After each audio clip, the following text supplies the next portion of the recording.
ഇന്ന് സൺഡേ, രാവിലെ പള്ളിയിൽ പോകാനായിട്ട് റെഡിയായി.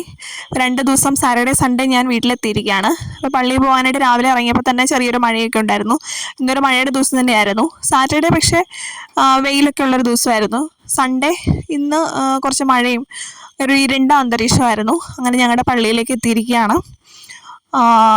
കുറച്ച് സ്റ്റെപ്സ് ഉണ്ട് പള്ളിയിലേക്ക് കയറാൻ വേണ്ടിയിട്ടുള്ള കുറച്ച് സ്റ്റെപ്സ് ഉണ്ട്. പള്ളിയിലൊക്കെ കഴിഞ്ഞ് തിരിച്ച് വീട്ടിലെത്തി ബ്രേക്ക്ഫാസ്റ്റൊക്കെ കഴിച്ചു. ബ്രേക്ക്ഫാസ്റ്റ് കഴിക്കുന്നതൊന്നും ഞാൻ എടുത്തിരുന്നില്ല. പിന്നെ ഇവിടെ തന്നെ ഉണ്ടായ വരിക്ക ചക്കപ്പഴമാണ്. ചക്കപ്പഴം നല്ല മധുരമുള്ളതായിരുന്നു. എപ്പോഴും നമ്മൾ ജങ്ക് ഫുഡ് കഴിക്കാനായിട്ട് താല്പര്യമുള്ള ആൾക്കാരാണ്. എനിക്ക് കൂടുതലായിട്ടും അത് താല്പര്യമുണ്ട്. നാച്ചുറലായിട്ടുള്ള ഹെൽത്തി ഫുഡാണ് നമ്മൾ എപ്പോഴും കഴിക്കേണ്ടത്. ഇപ്പോൾ ഫോഴ്സ്ഫുള്ളി ഞാനത് ശ്രദ്ധിക്കാനായിട്ട് നോക്കിയിട്ടുണ്ട്. ഇപ്പം ജങ്ക് ഫുഡ് മാക്സിമം അവോയ്ഡ് ചെയ്ത് ഹെൽത്തി ആയിട്ടുള്ള നാച്ചുറൽ ഫുഡ് കഴിക്കാനായിട്ട് നോക്കിയിട്ടുണ്ട്. ഇന്ന് ലാസ്റ്റ് ഫുഡ് വൈൻഡപ്പ് ചെയ്യുന്നത് ഇത് കപ്പയാണ്. കപ്പയും ബീഫ് കറിയും എനിക്ക് ഭയങ്കര ഇഷ്ടമാണ്. പിന്നെ വൈകുന്നേരം ആയപ്പോൾ വീണ്ടും അത്യാവശ്യം നല്ല മഴ പെയ്യാൻ തുടങ്ങി.